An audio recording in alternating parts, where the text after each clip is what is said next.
A big third period gets the Kings a big win. That and more on this edition of Locked On LA Kings.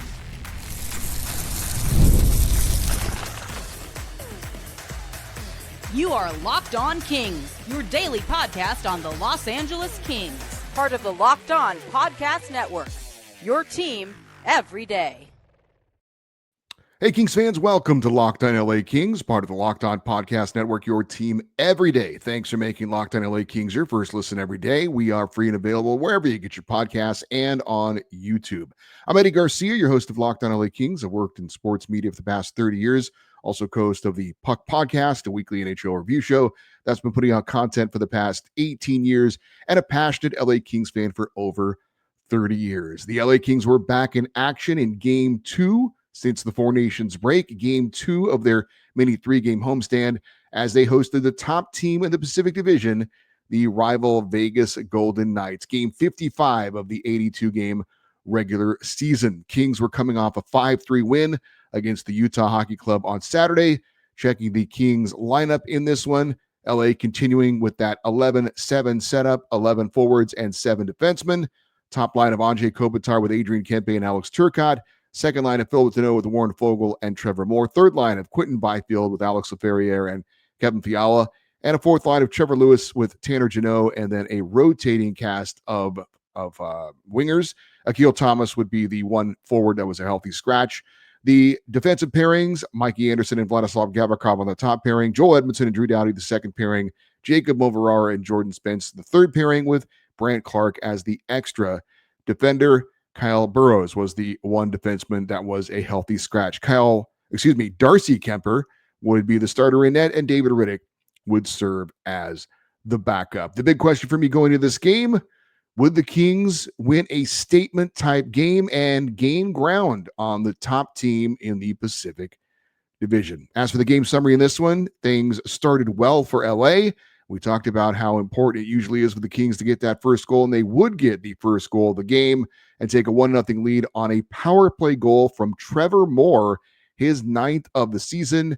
And I can't remember the last time the second power play unit scored a goal, but they haven't had a lot of them lately, that's for sure. A pretty even opening period, maybe a slight edge of the Kings, and again, they would hold a 1-0 lead after the first period. The second period, a completely different story with Vegas dominating the period. They would score not once but twice and take a 2-1 lead. However, the third period was completely different in favor of the LA Kings. They completely flipped the script against the Vegas Golden Knights. Trevor Moore would score his second of the game, 10th of the year, just 42 seconds into the period, and we were tied at 2-2. Kings, though, were just getting started. Warren Foegele scored his 15th of the season to make it 3-2. Joel Edmondson fired a slap shot from the point that found the back of the net to make it 4-2, his 5th of the year. And Kevin Fiala would cap off the night with his 23rd goal of the season on a gorgeous backhand shot. And the Kings outscored the Golden Knights 4-0 in the third period and end up with a convincing 5-2 victory. Kings improved to 31-17-7 on the season, 19-3-2 at home. The win moved the Kings 3 points back of the Oilers for second place, 5 points back of Vegas for first in the Pacific Division. As for the game stats in this one, Kings win at 5-2. Shots on goal favored the Golden Knights 23-19. Special teams, Vegas 0 for 2 on the power play, while the Kings went 1 for 3. Faceoffs favored the Kings narrowly, 27-26. Hits favored Vegas, 23-17. And block shots favored LA, 19-15. So what was good for the Kings from a team standpoint? Well, certainly impressed with their resiliency. Quick story, and I'll go more in detail on this a little bit later. But after the first period, I was able to move down into seats in the lower bowl. That was in section 116, and it's right behind the net that the Kings were defending in the second period. And it seemed like 85% of the play was in front of me in that end. The Kings couldn't get anything going offensively and were just surviving, and obviously lost the lead in that second period. Third period, though, again, behind the net that I was at, the Kings were shooting on it. And again, completely different situation as the Kings completely turned it around. Now, the Kings' second periods usually are not their best periods. The third periods, though, typically are. Why is that? I'm not exactly sure. The only thing that's different about the second period to the third period is that you have the long change in the second period. Maybe somehow that's a part of it. I don't know. But again, the resiliency for the Kings to bounce back after a really bad second period where they were pretty much dominated in play, to turn it completely around and just dominate things in the third period. Obviously, the resiliency was impressive. Kings were also very good on the penalty kill.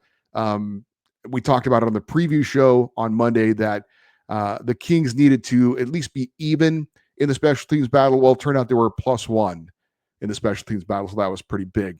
What was not so good from a team standpoint for the Kings? Well, I've already kind of let the cat out of the bag on that one. The second period was not good, but all's well that ends well. The Kings, though, couldn't get any sustained pressure in the Vegas end. They were in survival mode in that second period, probably lucky to only be down 2-1. But the Kings obviously need to be more consistent throughout the games. They want a good, solid 3 periods of hockey, not one decent one bad one, and then one great one. But like I said, in the end, all's well that ends well. But it's unlikely the Kings are going to be able to get a 4-goal third period to kind of erase what was an ugly second period more often than not. But they were able to bail themselves out in this one. Our coach's quote from head coach Jim Hiller talking about the game. He said afterwards, quote, "Yeah, it was a hard game. I thought we came out pretty well, even though we weren't really dangerous, to be honest with you. I mean, the power play goal was nice. It was important. Second period, they took us to the schoolyard, I thought, a little bit. That was pretty obvious for all of us. Faster, stronger, more competitive. So we had to decide, are we going to just let them take it from us? Clearly, the guys had a pretty good response," end quote. And that was for sure. As far as the big takeaway from this game for me, I mean, it was just a regular season game, but as regular season games go, it was a pretty important one. And it's a big win for the Kings. Remember when the Kings couldn't score and everyone was kind of freaking out? Well, the last 6 games, the Kings have scored 26 goals. And that will get it done with the way the Kings can play defense and the way their goaltending has been. If the Kings can score 4 or more goals per game, they're going to have a ton of success. And that's what they've done over the last 6 games. They have had 4 or more goals in 5 of their last 6 games. And to no one's surprise, they have won all 5 of those games. So, again, the offense certainly has come on of late. And that is a very, very good thing for the LA Kings, and a lot of different people contributing as well. And we'll get more into that as we talk about more of the individuals in this big win for the LA Kings over the Vegas Golden Knights. We'll talk about some of those individuals next here on Locked On LA Kings, your team every day.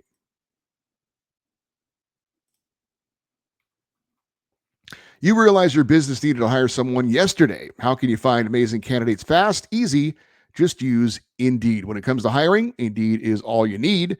Stop struggling to get your job post seen on other sites. Indeed's sponsored jobs put your post at the top of the page and help you reach your right candidates faster. If you've been in that spot where you need to hire right away, the pressure's on, and every day without the right person is a setback, that's exactly when Indeed's sponsored jobs come in handy, and they make sure your post is seen by the right candidates right now.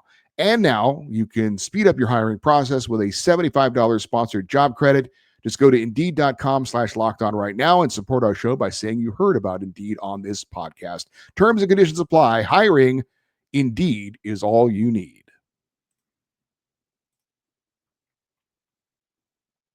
All right, let's talk about some of the individual performances for the LA Kings in their big win over the Vegas Golden Knights. And we always start with the goaltender, and Darcy Kuemper, I thought, had a much better game than he did in the previous game in the victory over Utah. He didn't seem to fight the puck nearly as much. His rebound control was a lot better. Now, he certainly was under siege in that second period, but I thought did a pretty decent job of limiting the damage. Made a great sprawling pad save in the final seconds of the opening period to keep it a 1-0 lead for LA, and that was his best save of the night. As for the 2 goals that he did allow, the first one was a wrist shot from above the faceoff circle, went off the post and in. Pretty good placed shot. Maybe Kuemper was a little bit off his angle, maybe, but I think that's a pretty good shot. To give credit to the shooter on that one. Second goal was a point shot that was deflected in. Now, Kemper was down in the butterfly position. His pads seemed to have the 5-hole closed, but it did trickle through him and in. Overall, I thought Kemper was solid. I thought he was better than he was in the previous game against Utah. Finished allowing 2 goals on 23 shots, improving to 18, 6 and 6 in the season. And Darcy Kemper is now 10, 1 and 1 on home ice for the LA Kings. So I thought a better effort from Darcy Kemper. One quick comment on the Vegas goaltender. In our previous show on Monday, I had assumed that the Golden Knights would go with their number one goalie, Adin Hill, against the Kings. They did not. The Kings and Golden Knights have played 3 times this season, and each time Vegas has started their number 2 goalie, Ilya Samsonov. Now, I'm sure this game was a little bit more of a bigger game for the Kings than the Golden Knights because the Kings are chasing the Golden Knights in the standings, but this was still a pretty important divisional game for Vegas as well. And Hill played in the Golden Knights' last game on Saturday and allowed just 1 goal in a win over Vancouver. So I don't understand why Vegas has seemingly not wanted to start their number 1 goalie against the Kings. I'm not saying that that is why the Kings won, but it is something that I've just found odd. So 3 meetings, Kings, Golden Knights, and in each meeting, Vegas has not started their number 1 goalie. Did want to talk about Trevor Moore. And we've talked about a few of the Kings players who haven't had the offensive seasons that we've kind of expected, or maybe they've been a bit inconsistent. Quentin Byfield, Kevin Fiala, we've talked about this season, and certainly Trevor Moore is one of those players as well. Good to see him get his second 2-goal game of the season. He's got 4 goals this month, and he still has 2 more games to go. This is the best month of goals for Trevor Moore. His first goal of the game was on a nice deflection on a Quentin Byfield shot. And again, a power play goal from the second unit is always going to be big for the Kings. Any power play goals are big for them. But again, the second unit coming through was big. His second goal came on a 2-on-1 with Warren Foegele. And the Kings were down by a goal early in the third. And he absolutely made the right decision, did Trevor Moore, to shoot that puck on net, make the goalie make a save. It turns out it went off the crossbar and in. So pretty significant, pretty on point shot for Trevor Moore to go off the bar and in. And again, we've talked about Trevor Moore needing to be better at the right time of the season. That could at least make up for the lack of production throughout the first part of the season. So if Trevor Moore can get going, that's certainly a great sign for the Kings. Good game for Trevor Moore. And again, hopefully he can kind of keep that going forward. I also thought he played really good on the penalty kill for the Kings as well. Quentin Byfield. I don't know when he finally kind of becomes a polished NHL player, how many goals he'll score in a season. I would certainly think 20 is very reasonable, maybe 30. I don't know that he's ever going to be, though, somebody who scores more than 30-ish goals. And I know we're all saying right now we'd love to take that. But I will say that I think he can still be a pretty big point producer if he can play with some finishers. And he certainly did that in the game against the Vegas Golden Knights, as Quentin Byfield paired up for the second and third periods with Kevin Fiala and Adrian Kempe. And we had an email about that recently on a fan feedback show. And I had said, I don't know if I want to see Kempe and Fiala play together, because I think in that situation, Fiala would kind of defer to being someone who's going to be a setup guy. And we need Fiala to score. We need him to finish. Well, at least for one night, and we'll talk more about Kevin Fiala coming up in a minute.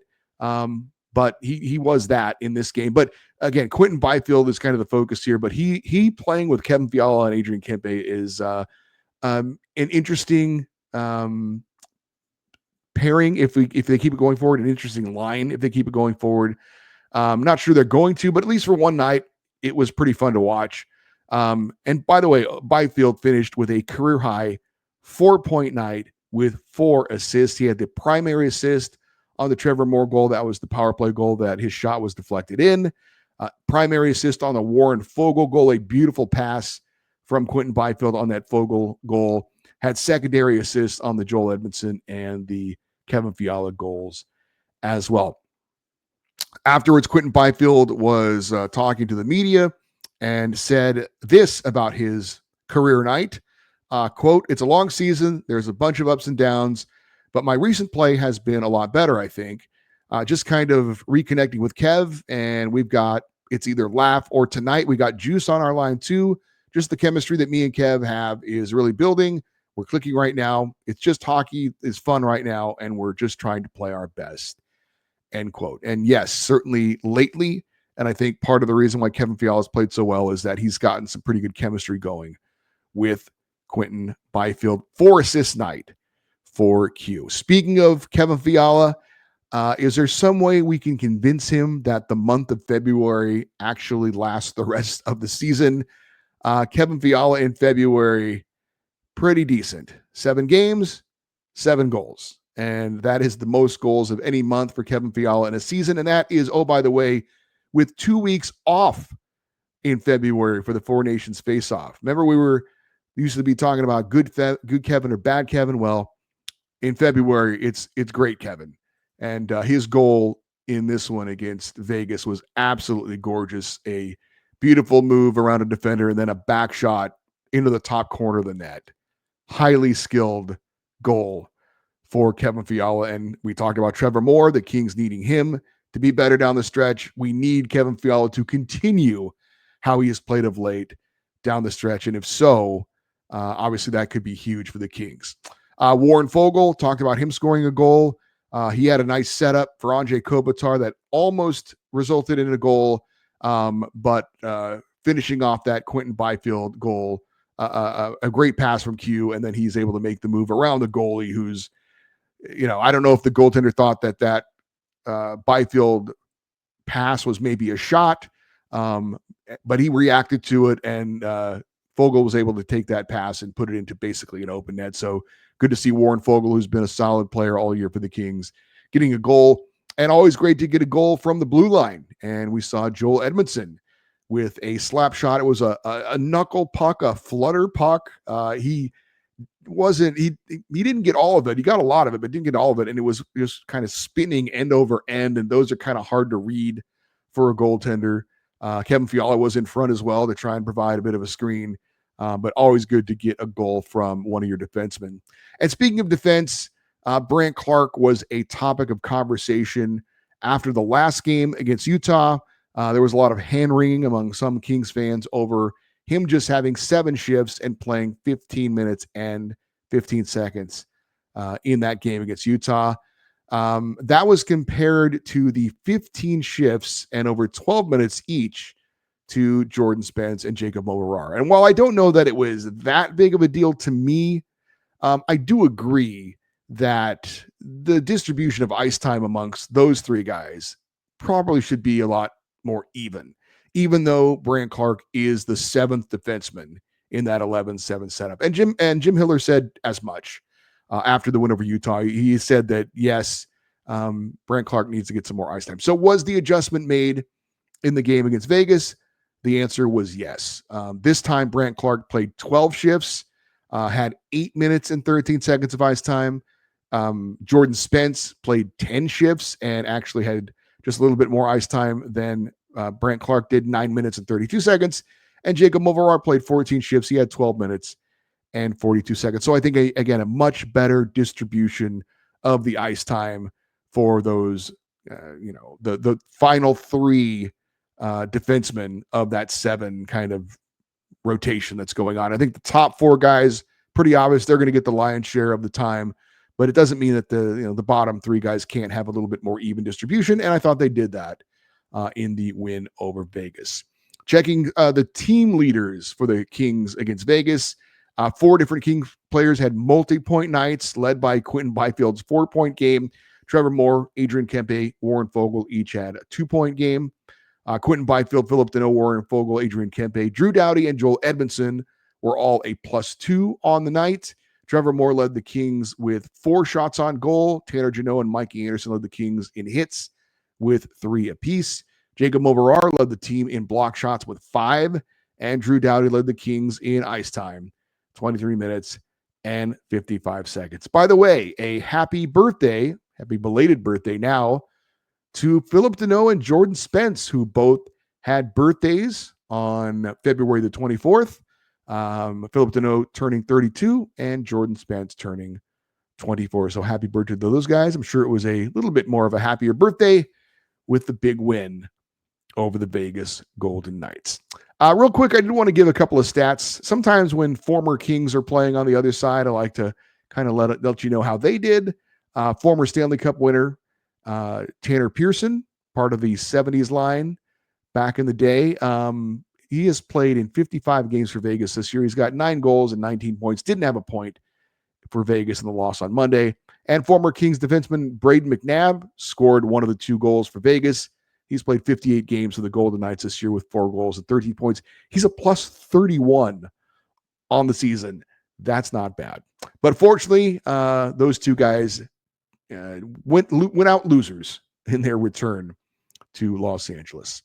Coming up, we've got our 3 stars of the game in the win over Vegas. And I'm going to talk a little bit about my fun night as a Kings fan. That's next. You're on Locked On LA Kings, your team every day.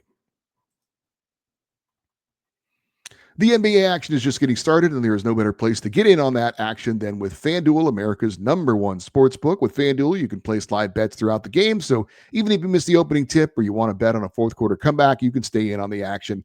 And if you're looking for a bigger payout, you can even combine your live bets into a same-game parlay. FanDuel's live betting feature keeps you in every moment of the game and keeps it exciting, whether you're backing your team for a late-game rally or picking a player to hit a clutch three-pointer. Plus, the app is easy to use, and when you win, you get paid instantly. Right now, new FanDuel customers can get $150 in bonus bets if your first $5 bet wins.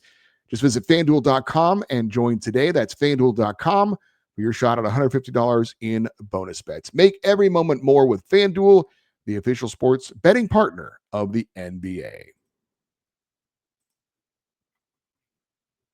All right, time for our 3 stars of the game. And the third star was a little bit difficult.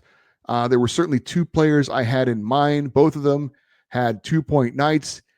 Adrian Kempe had a couple of big assists, but in the end, I decided to give the edge to Warren Fogle with his game-winning goal and an assist as well. So Warren Fogle is our number 3 star of the game.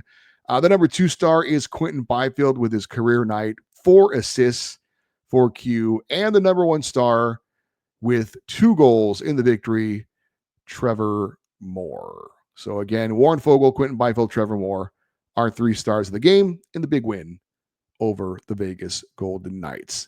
As far as checking the Pacific Division standings after that game between Vegas and LA, Golden Knights still are atop the Pacific Division. Record of 34-18-6 for 74 points.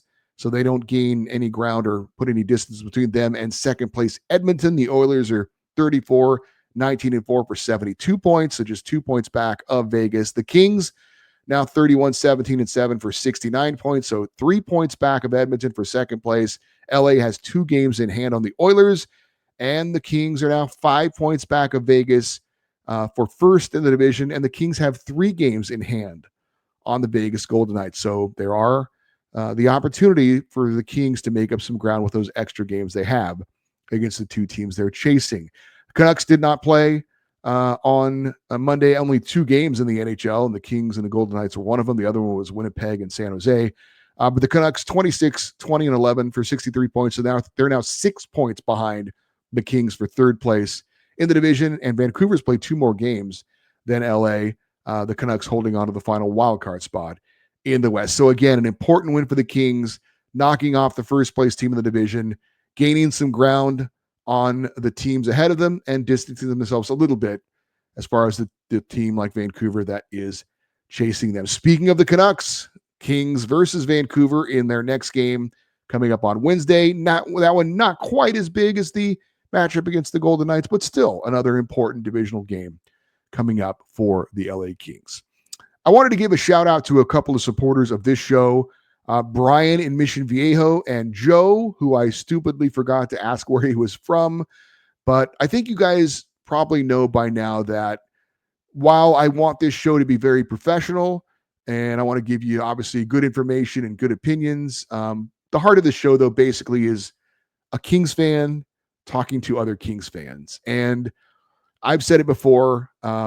I was a Kings fan long before I started doing this show, and God willing, I'll be a Kings fan long after I stop doing this show. But most of the time, I go to the games as a member of the media. I sit in the press box, and while I greatly appreciate the Kings allowing me to have the opportunity to do that, I still want to be a fan every once in a while and go to the games and see, the live hockey action. And I usually try to do it, 2 or 3 times a season at least, and wear my jersey and high five my fellow Kings fans and just have a good time. So anyway, Brian in Mission Viejo asked if I would like to be his guest at the game on Monday against Vegas, which I very was appreciative of and said, yes, I'd love to do that. We started off sitting up in the 300 section, which is fine. I have no problem up sitting in the 300s. But then I got an email from listener Joe, and he was sitting down in section 116, and he asked, hey, do you want to meet up in between periods? I said, sure, because I love doing that. And when we met up, he said, there's empty seats with me. Why don't you come sit next to me for the rest of the game? And we said, all right, let's do that. So again, we were behind one of the nets for the second and third period, and I saw 6 goals scored in front of the net that we were behind. Fortunately, all four of them in the third period by the LA Kings. Got a great view of all of it. Had so much fun cheering, high-fiving everybody around me, and again, just being a Kings fan, wearing my jersey like I am right now, and had an absolute blast. So just want to thank Brian, want to thank Joe for inviting me to be a fan with them in that game against Vegas. All right, for you everydayers, those of you that listen to watch Locked On LA Kings every day, coming up on Wednesday, we're going to hold off on recording the show until after the Kings Canucks game. I'm not going to the game on that one, and it is a 7 p.m. start time, so a little bit earlier than normal. So I want to do a recap, a reaction show of that game coming up on Wednesday, shortly after it ends. So Wednesday's show will be a recap. It'll be a later show. So if you're a night owl, you'll have a chance to see it, but probably it will be for you there early on Thursday morning. But that's going to be our Wednesday show. So again, reaction to the Kings Canucks game coming up on Wednesday. Again, that is a 7 p.m. LA time start. You can see it nationally and locally on TNT. You can also stream it on True TV and Max, but there will be no local broadcast on the FanDuel Sports Network for that game. And if you want to listen to it, you can listen to it on the 710 ESPN app. If you want to be interactive with the show and communicate with me, it's very easy to do. There's several different options. You can do it the old-fashioned way with an email. Also, for our fan feedback show every Friday, you can send emails for that. The email address is lockedoneddie@gmail.com, EDDIE. And you're also, if you're watching on YouTube, we'd love for you to post your comments in the comment section as well. If you want to stay interactive with the show on social media, X, Twitter, Instagram, and even TikTok, we are at Locked On LA Kings. I'm Eddie Garcia. Thank you for listening and watching this episode of Locked On LA Kings, part of the Locked On Podcast Network, your team every day. Have a great rest of your day. We will talk to you tomorrow. And as always, go Kings, go.